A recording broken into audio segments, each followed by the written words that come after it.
Welcome back to Laugh, Wind and Perspire. This week, my co-host, the fabulous Cas and Neens, and myself are going to be talking about, are you afraid of dying? And do you think there is life after death? It's a Oh my big God. subject, Cas, isn't it? Because some people, I think, in midlife are like, oh, it's all right, I've reached 50 now, let's just go for it, hell for leather. Yeah. And I think other people start menopause, have health anxiety, and really start to fear things that they haven't feared before, like death.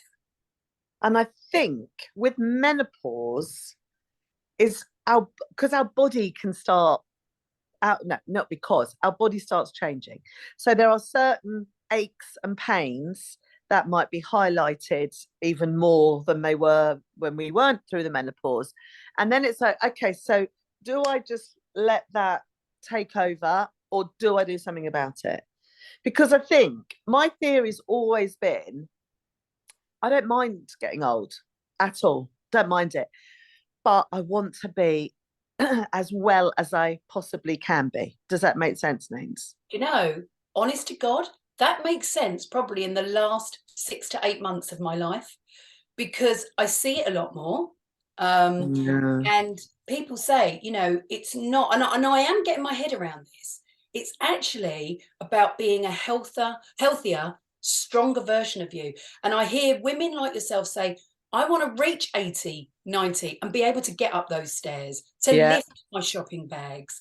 And I've never really thought of that because I think I've never really had ailments like that. I just assume that I'm going to be able to do that. But obviously I'm not, because so many women are talking about it. Well, Strength training. I know strength is, and but it's also, it's about, you know, with alcohol and the food you're choosing and the movement and everything, but also for your mental health, because as we know, Neens, menopause can really affect our bloody brains, can't it? I mean, we're not just talking brain fog, we're talking about emotions Yeah, and our thought feeling patterns, down and what, anxiety, Neens? depression. Yeah. Yeah. So do I have a fear of dying? No, I have more of a fear of my body disabling me. I have the biggest fear of that. I've always had, Neens. Maybe to do with the job I've done, and I've seen people's lives or bodies become disabled through their lifestyle. And I'm not just talking about obesity, but I'm talking about alcoholism or smoking, illness caused from the things that they're doing. So I had this biggest fear. So when I went through cancer shit, my thing is I want to be as fit as I possibly can, and if I get something really bad, I can be strong enough to fight it. And I don't mean I can fight cancer on my own. It's not possible. Yeah, But but if as your in, body is in a good place, yeah, obviously for that's going to recovery. help. Yeah, Yeah. for recovery needs, And so that's for me. I'm not scared of dying. I don't want to leave anyone. It's like when I went through cancer, I was more upset for the other people watching me go through cancer And exactly what because you mean. you know what I mean, Neens, don't you? You just look at their faces and you think, fucking hell, You I know what know, they're thinking. I used to say that about my dad. So many people would cry and send me messages about my dad had Alzheimer's, and I documented it because I was living it. You're living every moment, so it's not as sad. It's a bit like when you watch a sad film, Yeah. where somebody is living their best life and then they're transitioning and then they get a bad illness and they die at the end. You're seeing that in an hour and a half, and oh my God, it kills you.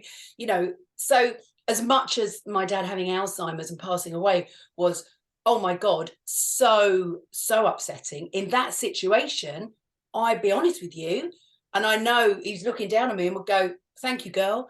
I wished him to pass away because Yeah. he didn't want to be here anymore. He always said to No. me, the day I can't wipe my own bum, be done with me. And trust me, he meant it. So I think there is maybe an element of when you get even older, maybe you Mm. think, I don't care. When I was younger, probably from the age of about I don't know. Well, actually, I've always feared death. I can remember saying to my dad, Dad, if you ever have to go to war, just always make sure that you take tomato sauce and you carry it on you and you play dead and you pour it all over you. And I My really meant that. God. I had a real fear of him going off to war and dying. So I always used to say to him, the minute you get there, you play dead. So it, Did he yeah, ever go off to means did he ever go off to war? no, thankfully not. No, because he sort of missed that. Jed was born in sort of the end Yeah. of World War II and then sort of missed it. But no, thankfully. And then So I can remember going off to Butlins, and I can remember writing my mum and dad letters about if I died, because I just remember thinking, I want to tell them everything I feel and I think, and what if they're left and I've never unsaid these things. My boyfriend at the time, who now lives in Australia, has still got those letters, because when he knew my dad really well, and he said, look, is now a good time to give you that letter, that you wrote to your dad all those years ago. And I was probably, I reckon I must have been about 21, 22 maybe. So he's still oh, got those letters. But names. yeah, when I was younger, I really feared death. And then I think, Yeah, but do you no, Nita, did you fear you didn't fear your own death? I'm so with you. I feared my mum dying. I oh used my to say to God, I horrendous. used to say to my mum, if you die, I'm never going to talk to you again. I said, you've got to look after. I was so frightened of losing her. So frightened. No, but I suppose writing Did you those ever? letters was a fear of me dying, because I was worried that I would never get to say the things that I Okay. wanted to say. So I know what you're saying. Yeah, I think death in general I had a massive fear of. Then I had my daughter, and the fear that I had of my mum dying, don't get me wrong, I still am fearful Yeah. of that. But it kind of moves a bit, it transitions over to The your, worry of your yeah, child. yeah. And I suppose because Freya's 16 and my mum is 77, you tend to look at that, don't you? And think, well, you've had a bit of a life. And dare I say it, when I hit 50, I honestly thought to myself, somewhere in here, I thought to myself, do you know what? I've done half my life now. I'm all Mhm. right. I'm all right about this. I don't fear dying as much as I once did. Do you think Freya is as fearful of you dying as you were of losing your parents? Do you know, like, does she have that I worry, think do you she think? was, but death was something that was never really spoken about in our house. I remember I didn't go to any funerals. I remember my mum taking the call to say that her mother had passed away, and I remember my mum coming back, and I was going, "Are you okay?" And she just carried on washing up. She went, "Yeah, yeah, I'm fine." Um, Nanny's just passed away. I think because it was something that wasn't spoken about, Yeah. and I feel uncomfortable with death. So when I go to somebody's funeral, I Laugh. sob. No, I sob uncontrollably. It's actually embarrassing. It's like, okay, you didn't really know this person. I am grieving for the person I believe that is left behind. I really do think Yeah, I'm with that you, emotion Names. is in there inside me. It Yeah. really, I don't know, it really hurts me, I think. It's I went to a funeral last week from a lovely guy I used to work with. And it's a really sad, he was only 62 and he'd been with his wife since they were 17. They never argued, even though his wife said in the eulogy, she said, I try so bloody hard to argue with him, but he never would. One of the kindest, nicest men I've ever met. 6'5", gentle giant. And it's so tragic that he's gone, but it's the people they leave behind. So that's for me, that's what I worry about me dying, about like if my as in far as how as far as my sister, how's she going to be, and my goddaughters, and I can't. I don't fear dying. I fear the people. I hate other people dying. Obviously, but I fear them. Like the fear of my mum dying. And I used to try and prepare myself. My mum knew. I used to. I remember like, all right, mum, when you die, this is what I'm going to feel. So I really love you, and you've been the best mum ever. And this is going to happen. I'm going to have this. We're going to do this. And then when she did die, oh my god, I would no. You cannot prepare yourself. And also, it's that person above you, isn't it, Names? It's that Like, I've actually, one of my close mates, he lost his mum yesterday, but that was a blessing in disguise. She had dementia, means like your dad, and it was horrible. But he phoned me, and he was just so relieved. But then it's like he's 60, and then he's like, well, who's above me now? That's like, traditionally, I'm the next person to go if you call Yeah, death. Do you know what I mean? It's that fear, isn't it? I'm like, totally. And I see, this is why I think, and I have spoken to it, but Freya went through a little phase of me dying, and I was really open and really honest with her and just sort of said, look, death, it is a thing. It is the only thing that we are all certain of, right? yeah. And I really feel in some way it needs to be brought into schooling. I Oh don't my know God, yeah. what that looks like, but it's something that pretty much I'd say at some stage in your life, 75 to 80% of the population fear Yeah. somebody dying or you dying. It's probably a higher statistic than that. And I think it's something that needs to be covered. We need to understand that life is a circle of life, and actually life does go on. And it's like you were saying about your sister, you fear for your sister, you're very close, but life goes on, Cas, because it has to. I know. And And so it's hard. from from that means, do you think there is somewhere else that we go? Or do you think we just go and that's it? I believe there is somewhere else that we go, because You I want to believe that. I want do to believe that. you do you think when you go, when you die, you'll see your dad again?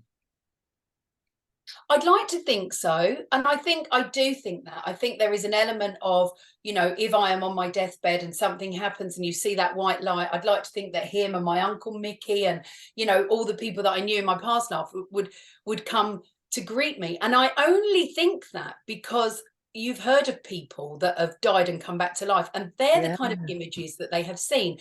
Now, maybe that's because your body is sort of going into that comatose state, that I don't know, maybe your subconscious knows that you're dying and that's what you see.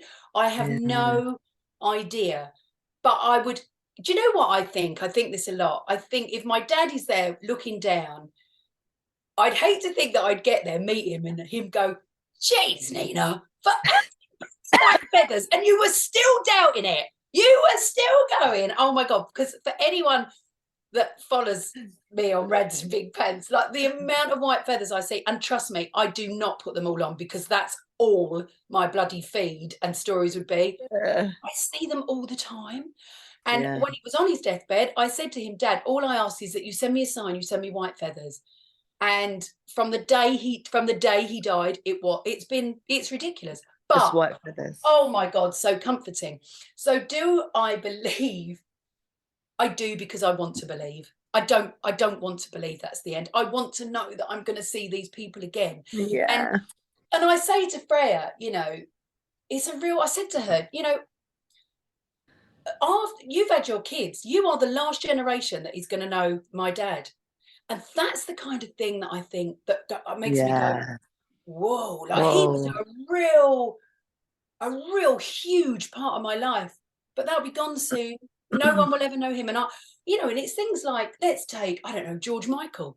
Why was I Oh, here whilst George Michael was amazing? I could have been born 100 years later or 100 years before, and he wouldn't have crossed my path. Why, yeah. why are we all here together? Why am Now. I here with you? Why is Yeah. Michelle in the background? Why are Happens. we part of in this life together? I Do, find that blows my mind. And I really hope if there is life after, I will know why. yeah. So do you think things happen for a reason? I do. Yeah. I think things happen for a reason. Um, They always that saying when they say, "Why is it they take the good ones?" It's like I hate. Do you know? 2 weeks after my mum had died, I used to work in a gym at that time, and one of the girls there, she was quite religious. I'm not religious, even though I was brought up in a Catholic upbringing. I'm just I don't believe, but like you, Neens, I'd love to think there is something out there. And she said to me, she goes, "Do you know what, Kaz? I really wish you could believe in God because it'd make things so much easier. And I said, I was at this time, it's 2 weeks, and I was in such a state. I just went, do you know what? I said, there was a fucking God, he wouldn't have taken my mum. I said, why would you? She said she's gone to a better place. I went, how can there be a better place? She never saw my sister get married. She never met her nephews. She never, do you know what I mean? I just get that. I don't understand it, and I get angry But with we've that. all got to die, babe, at some point. We have all got to die. And I know I'm that's not dying. so I grim. know. But, and also my relations are Jehovah Witnesses. So, when my dad passed away, obviously my mum and dad were married, it's on my mum's side. I had a lot of messages saying, about believing in the faith, etc. And listen, that is absolutely fine. It's not for me because Yeah. I love Christmas. And I know that sounds really selfish, And but that's the birthdays, truth. and I love presents. Yeah. But a lot of things that they said are comforting, and they believe in an absolute better place. When my granddad passed away, he was not bothered because he was going to be with Nanny Peggy again, and genuinely he was quite happy to go. And what a lovely feeling. What a What a lovely lovely feeling. And feeling. I always think as well, I do think there is something in believing in a God, believing in whatever you believe in, because I Yeah. do think some kind of faith will probably help you through in dark times like that, in difficult times like that. So listen, if you want to pray to a bloody walnut, I know that sounds so bizarre, but if that gives you something, then Yeah, so be it. absolutely. If you've got faith in something and it gives you life and it makes you happy, Do it. what anyone thinks. As long as it doesn't hurt Seriously. anyone else or harm anyone Yes. else. But if it makes you feel, like you said, comforted by it, I Yeah, think means, isn't it? 100%. It's funny 100. because when my mum died, means about 8 weeks later, I went away and I go to this place in Spain. I remember running, and I ran up to this lovely little church in this little village, and I went in and it was open. I just thought I'll go in. I was really upset. I was also with a narcissist, but and that's another story for another podcast. And I went in, and it was just a gorgeous little church in this village, and I just sat there and I just had my head in my hands. I was sobbing in this church. I just remember this hand came on and just put its on my back and just sort of rubbed my back. And then I didn't even look up, didn't know who it was. I turned around and they weren't there. And I was like, was that the priest who came in, or was it a stranger, or was it just my mum saying, you're all right, honey, it's fine? And actually, Yeah, even now, me, that makes me want to cry. But it was just yeah. like, and I'm not religious, but I have this feeling that when you go in a Catholic church, for me, because I've brought up in Catholic churches, it's like a hug. Do you know what I mean? I don't agree with their ethos Yeah. particularly, but I do like something about You going in a feel, church. It's yeah. like and somewhere where you feel safe, where you can just cry and nobody's gonna like go, "Oh, you're a weirdo." Do you know what I mean? It was a moment, and it was And you just know what? That's lovely if it makes you feel that way. And if that's what you need in that moment, then fab. absolutely And how lovely means. that you felt that. It doesn't matter who it was. Could it have been someone from the other side? Could it have been the priest? Who knows? But in that moment, look at you, you're talking about that now, and it Yeah, and it it comforted rem- you. yeah, And 17 years ago that is, and you think, oh my god, I still remember that. do you believe there is life after death? I'd love to, Neens. I'd love to know. I'd love to, but I have had a tarot. I've had seen a spiritual, what they call tarot read. What they Yeah, called, whatever psychic. that is, psychic. Yeah, that was freaky because I'm not into that at all. But my sister went, and the thing she said about my sister, one of the things was, your mum loves your her two sons share a room, and when they were little, and she said, oh, your mum loves seeing the boys. She says, especially the little one and the cheeky one. She said, oh, she's never seen the boys. And she goes, no, she has. She sees them. And my eldest nephew used to say to my sister, mum, there's somebody in the bedroom. And then, so whether that's a true thing, I couldn't go. This was too soon for me after my mum had died. And then I went about 2 years later, and the thing she said, unbelievable. Yeah, and I know you can't, you're one of those, don't bullshit a bullshitter. So if you're Yeah. thinking like that, then I was like, whoa. But do you know what? It gave me, there was a thing about my dad and stuff, and mum just said, look, just it's fine. I'm all right with that now. And it made me feel, okay, I'll be all right with it as well now, mum, as well. And the fact that she said she could see a Victoria sponge cake, and my mum was a cake baker, and my favourite cake ever is a Victoria sponge cake. So mum always used to make me that. I'm like, how the fuck do you know that? yeah, Do you know out that? of everything. And you know what? Even if it is guesswork, it Even makes if you it feel is bad. frigging guesswork, Yeah. it was a really nice comfort. I don't believe that's guesswork. I believe there is something. I used to live in a place that was definitely haunted. I knew people that lived there before me. I went in to stay there. I wasn't in the main haunted room. 100% something happened one night. 110%. Definitely felt a presence, couldn't really move. So I do believe there is something, just don't know what it is. Just don't know what it is. No, I but think I my just thing think, is, all the time I have a general all the times I've had a general anesthetic, and they go count backwards or whatever, da, da, da, and you go under. You go. I love that feeling just before you're going to go under. For anybody who has never had one, it's fucking amazing. I think that's how you die, and then you wake up, and then obviously we wake up and we're like, oh shit, what's just happened? Oh, you've taken my womb out. Oh, you've taken my tits off.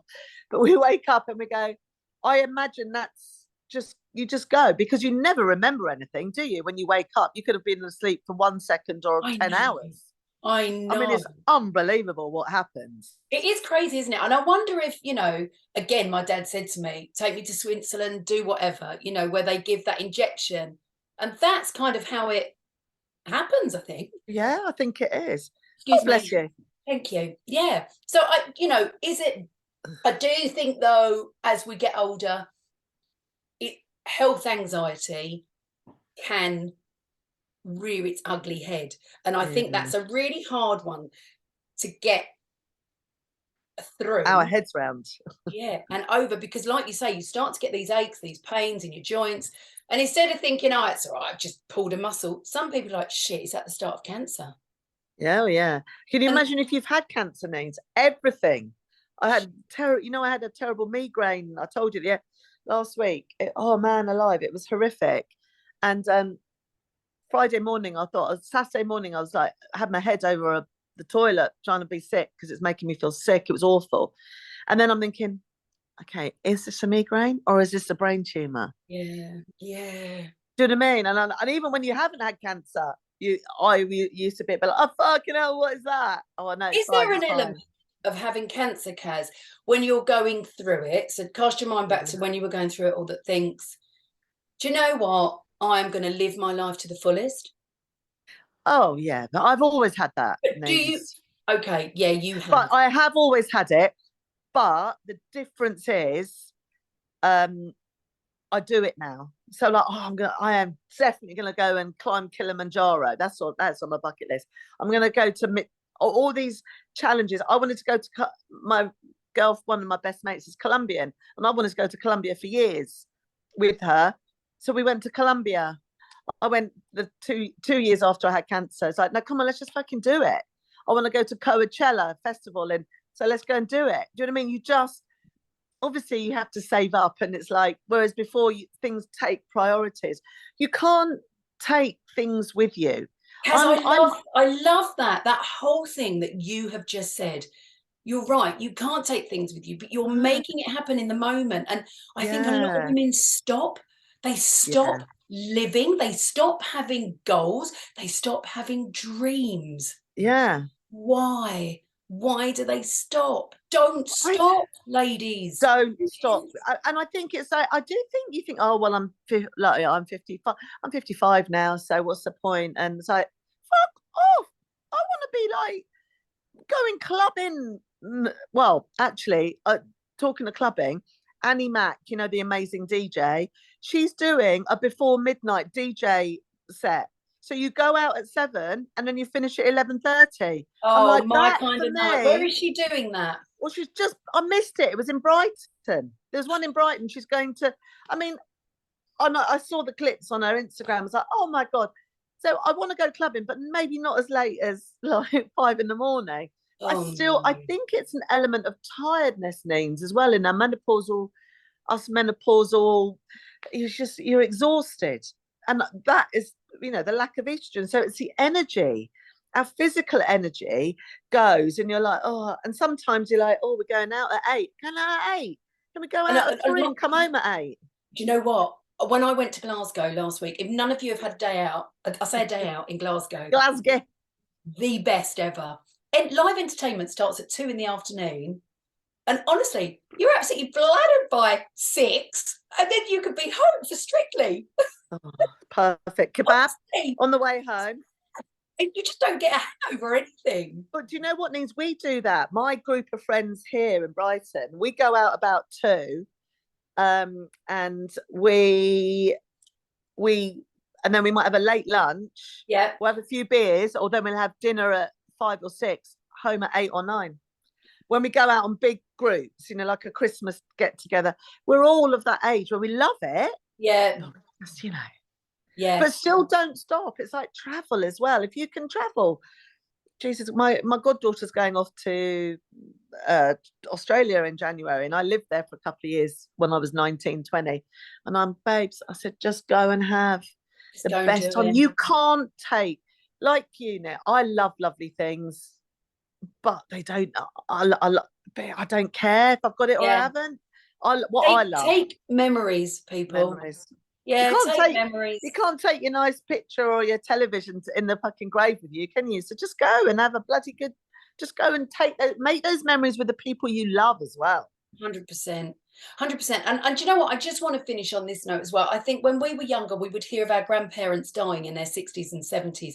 People are now living 80, 90, 100, and I've seen that firsthand in the care home.